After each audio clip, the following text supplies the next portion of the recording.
quickly taken by Giggs. Kept rolling by Malone. For Forlan! What's it up? An excellent game. You don't have a player in there.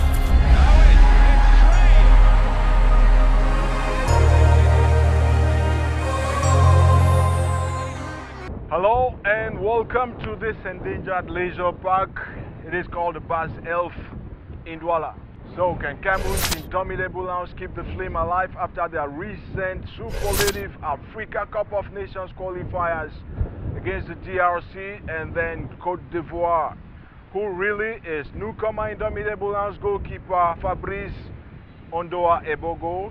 And did Qatar bribe Cameroon to support its bid to host the 2022 World Cup? Get the answers to these and lots more questions over the next half hour in Green Turf, a weekly mission to keep you abreast of the sports unfoldings with Cameroonian undertones. First thing up though, the icing on the cake. An excellent game. You don't have a player in there.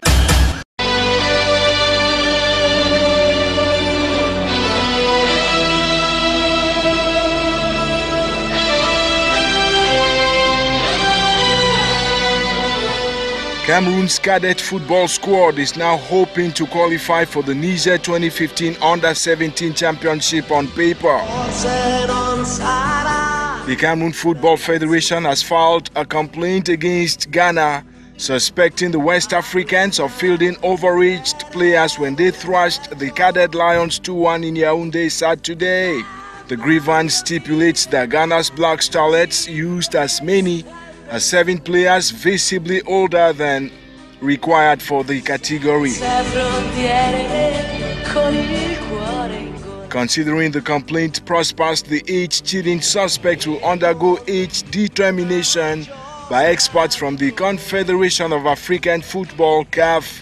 Meantime, the Cadet Lions, coached by Joseph Atangana, must beat their Ghanaian counterparts by a 3-goal margin at the least to nurture hopes of answering present in Niger next year, as anything less will imply elimination. The return leg clash comes up by month end in Accra. In 2012, Mali eliminated Cameroon from the same competition and then went on to be kicked out of the final phase by CAF for using players older than 17.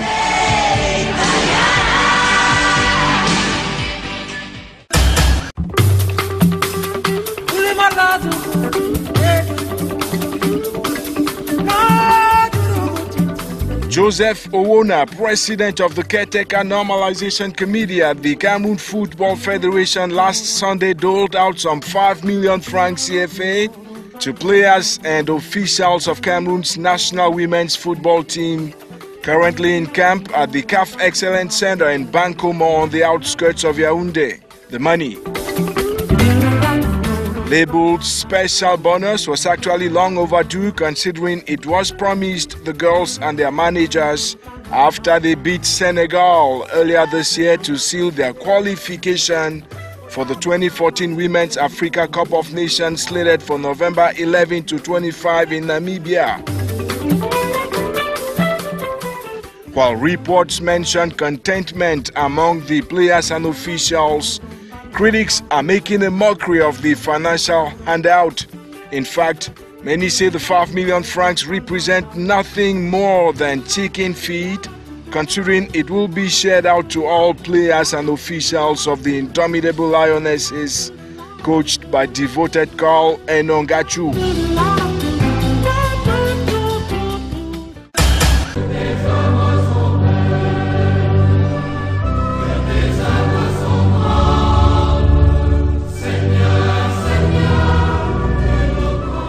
The mortal remains of defunct Cameroon international Albert Dominique Ebose Bojongo Dika were finally laid to rest amid overwhelming expressions of grief and lamentations at the weekend in Douala.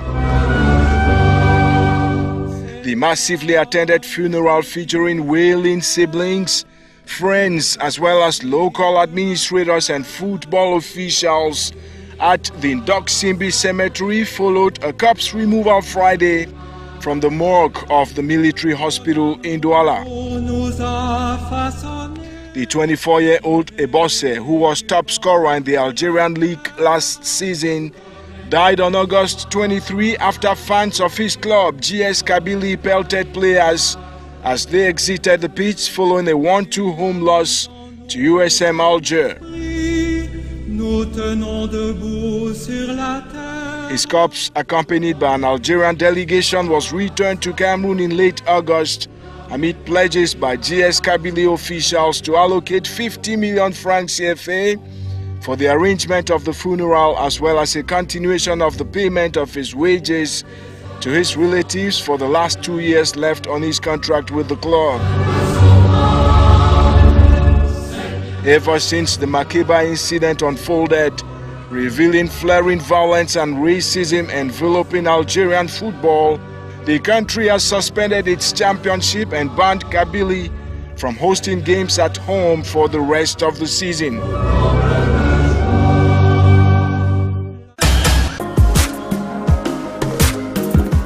I can see the colors of the rainbow, and I can feel the sun on my face. Asr FC of Douala harvested 3 precious points in day 29 action of the ongoing Division 1 Championship Friday, flogging visiting Bambutos of Buda 2-1 at the worn-out Bepanda Reunification Stadium. But victory celebrations for the Douala side were spoiled by a burglary committed in their locker room by unidentified hoodlums. The bandits, who staged the theft during the first half of the game, reportedly accessed the dressing rooms from the roofs, supposedly opened by Chinese inspection workers who forgot to relock them. I can feel it rising deep within. They carted away telephones, iPads, money, sports gear and other valuable items belonging to the AS players and officials, and were apparently heading for the Bambutos locker room when the referee blasted his whistle for half-time. The Reunification Stadium director Fritz Mbella refused to comment on the scandalous occurrence, which almost degenerated into a free-for-all fight over the late intervention of the police. But the incident clearly betrayed concerns of failing security at the aging facility, frequently invaded by daylight marijuana smokers and other multi-form criminals. If we believe we can achieve it.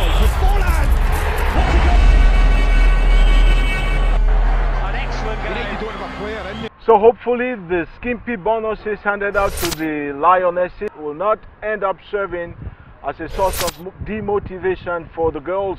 And while we extend our heartfelt condolences to the Ebosse family, the flaring insecurity at the shameful Douala Reunification Stadium needs to be urgently amended. Now he's only 19 years old and already a national hero. Can you guess who I'm talking about? Guess up. Guess up.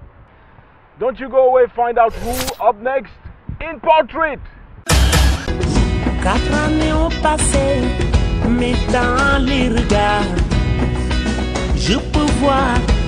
When retained, Indomitable Lions coach Volker Finke handed the keys of Cameroon's goalposts to teenager Joseph Fabrice Ondoa Ebogo last August 24 ahead of the back-to-back Africa Cup of Nations qualifiers against the DRC and the Ivory Coast. Skeptics raised eyebrows. But Finke's gamble paid off, at least for the time being, and in unequivocal manner. The watertight successor to Poros Charles Itange, who helped Cameroon concede 9 goals in 3 outings last June in Brazil, has instantly won the hearts of an entire nation, his teammates as well as Mr. Finke himself. Born on Christmas Eve in 1995 at Ekunu, a neighborhood in the capital Yaoundé, Fabrice Ondoa, who joined the FC Barcelona youth squad in 2009 at age 13, is a product of Samuel Eto's Funde Sport Academy, where he underwent grooming beginning 2006. A plausible food for thought for those who say Eto has not done enough for Cameroon, especially considering the likes of his other brain children, including Frank Bagnac, Jean-Marie Dongu, and Fabrice Olinga. Earlier this year, Fabrice Ondoa, who is first choice goalkeeper for the Junior Lions, was promoted to Barcelona Reserves category in the Spanish Segunda División.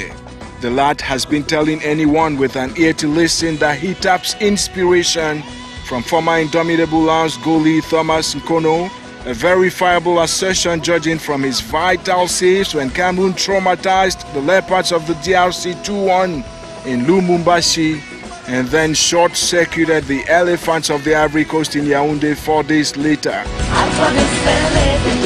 To many observers, Fabrice Ondoa's exceptional exploits only confirmed the touting of Cameroon as a fertile ground for the breeding of world-class goalkeepers, with Thomas Nkono, Bel Joseph Antoine and others serving as shining examples.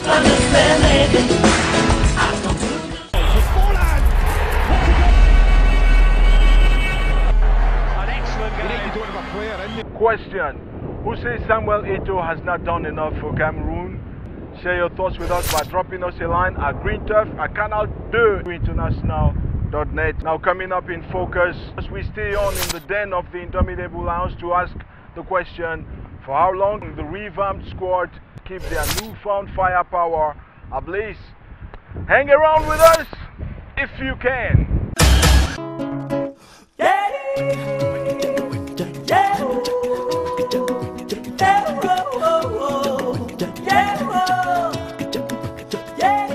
The Indomitable Lions sterling outings against the usually unpredictable DR Congo on September 6 and then the dreaded Ivory Coast 4 days later on September 10 have recharged hopes among fans of a promising future for the previously ailing squad.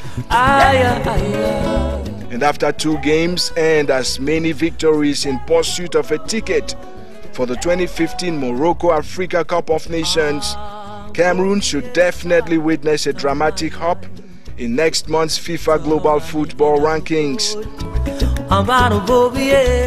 In the meantime, previously detested veteran German trainer Volker Finke, whose controversial takeover from Jean-Paul Akono placed him in several firing lines, is having the time of his life after undertaking an August 23 house cleaning operation that saw 13 men he took to Brazil purged from the Lions' den.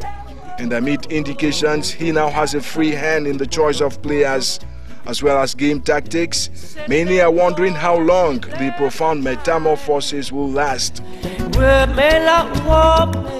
Meanwhile, deposed former captain and most capped Cameroonian player Samuel Eto'o is being vehemently castigated and verbally crucified in the country's streets, with many now charging him with fomenting the egocentricity, hijacking and politicization that added to amateurism, Bono Square rules and intrigues that protractedly submerged the team.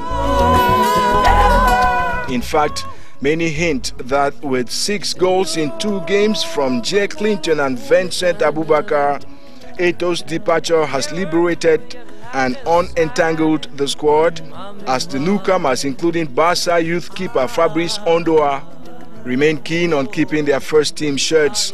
And as the new chapter opens with 2 more Africa Cup of Nations qualifiers lined up next month, many are saluting the purge of what some term viruses in the den of the Indomitable Lions.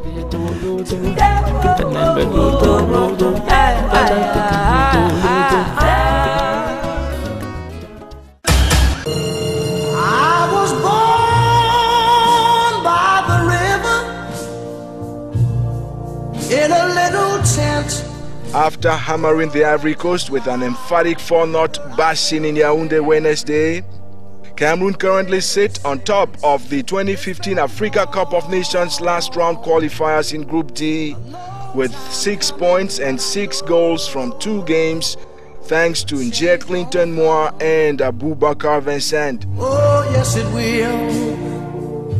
The DR Congo, the Indomitable Lions' first victims, thrashed visiting Ebola-hit Sierra Leone 2-0 to jump to second position alongside the Ivorians, as Sierra Leone watched from the bottom of the table with no point after 2 outings.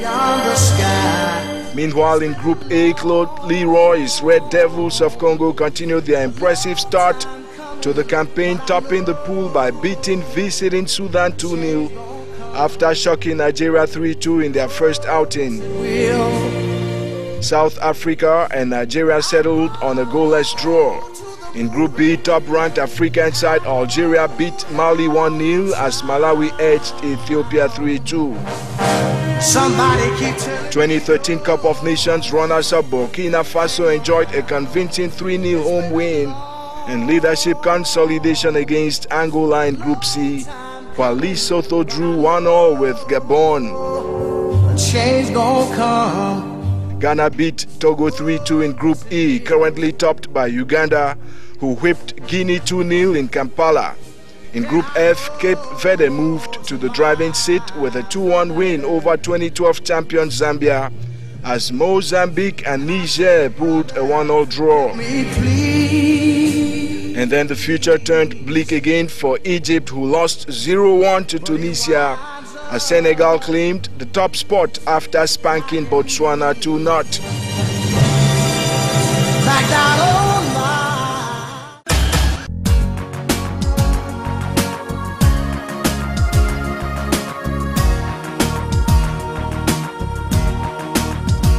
Ivory Coast captain Yaya Touré has noted that nervousness on the part of his teammates was largely responsible for their September 10 Yaoundé humiliation at the hands of the up-and-coming regenerated Indomitable Lions. The star-studded Ivorian selection, though playing without retired emblematic Didier Drogba, had come to Yaoundé folding sleeves for a hold-up and alleging that Cameroon had bribed referee Sichon Rajendra Prasad to favor the Lions. But they met a superlative, goal-hungry, dazzling and hammering Cameroonian squad rejuvenated to the tune of 80%, with 13 men who made the World Cup selection kicked out by previously detested Volker Finke. Touré, who helped his side draw level in the first half of the encounter, nonetheless admits the loss in their second last-round qualifier for the 2015 Africa Cup of Nations may be a blessing in disguise to help them adjust with 4 home and away games to go for the Lades to be replaced on the Morocco qualifying campaign. But many say the Ivorian golden generation may well be tripping over, with coach Hervé Renard obliged to inject the kind of reshuffle that has helped Cameroon recuperate long-lost glory, at least for the time being.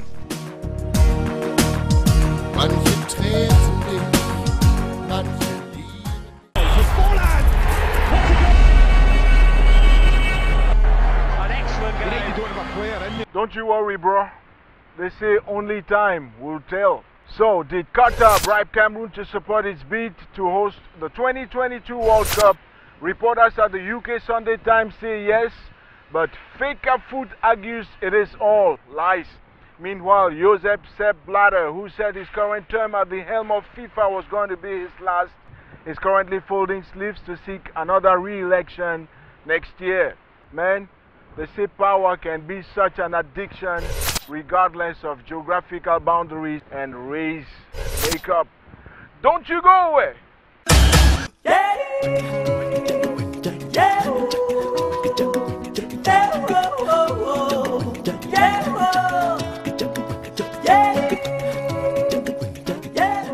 Longtime FIFA president Josep Sepp Blatter has announced he will vie for a 5th 4-year term. The 78-year-old Swiss national, who first came to power back in 1998, heralded his candidature Monday despite pledging in 2011 that his current term at the helm of the World Football Governing Body was his last.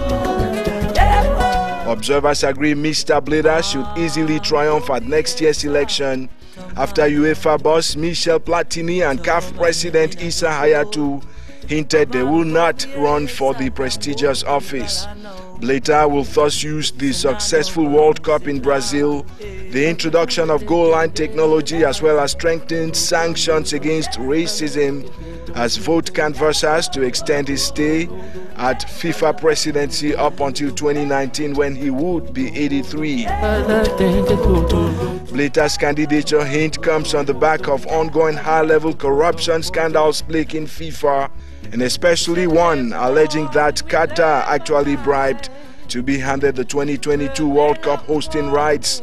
Elsewhere, Blatter faces growing pressure from European leaders to move the 2018 World Cup from Russia as punishment for President Vladimir Putin's invasion of Ukraine. Any potential challengers must have worked in football for at least 2 of the last 5 years and have until late January to gather the support of at least 5 national associations. The secret ballot is scheduled for May 29 in Zurich, and former FIFA International Relations Director Jérôme Champagne is so far the only other person to have declared his intention to stand. FIFA does not have presidential term limits, and many are beginning to demand their mandates be regulated.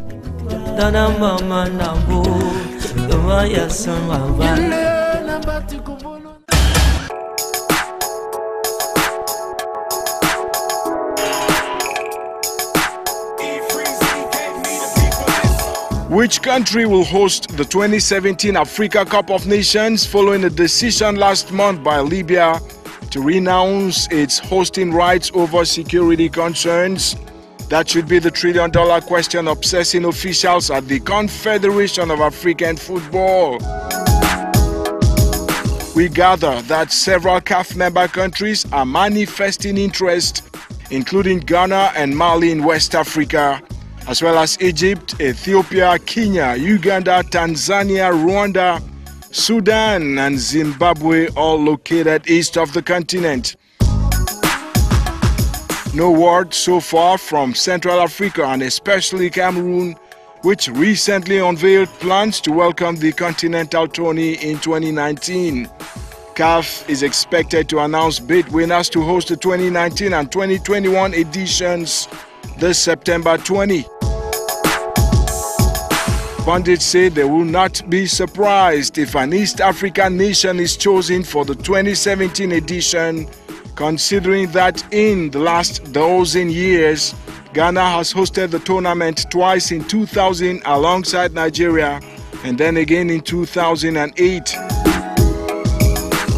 Conflict-infested Mali served as venue in 2002. The last time the competition was staged in an East African nation was back in 1976 in Ethiopia. The deadline for hosting bids to be tabled at CAF is September 30, and the winner will be proclaimed next year.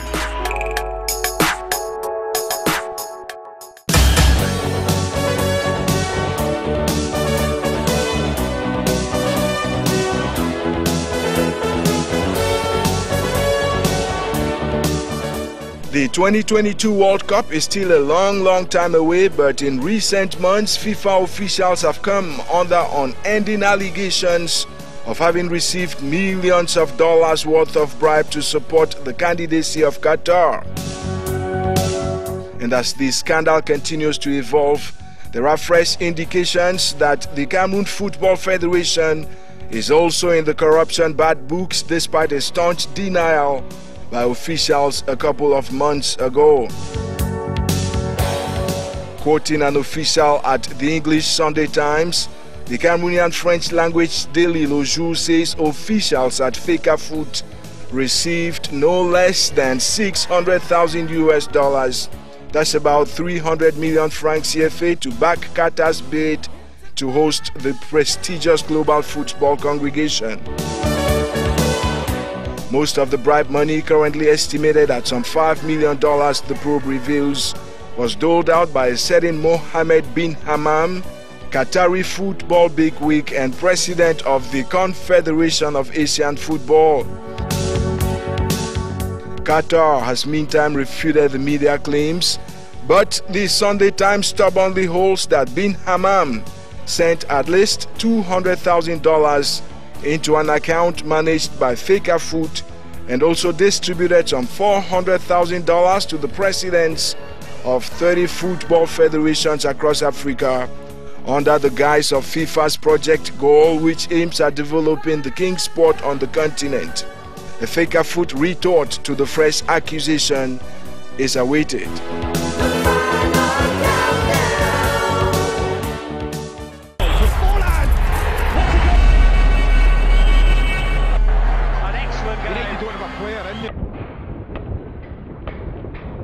Oh my God, I just started enjoying the show and now producer Calvin Tikam and stage director Serge Tachemo say it's game over. Thanks indeed for having stayed on with us for the last half hour. Don't you forget to join us same time next week, and remember one thing, run from trouble on the double and be good to your neighbor. No reason to fuss and fight. Life is too short to spend any bit of it fighting. Until next week, Tuesday, the same time, with a rebroadcast at 10:30 a.m. on Friday. Shalom!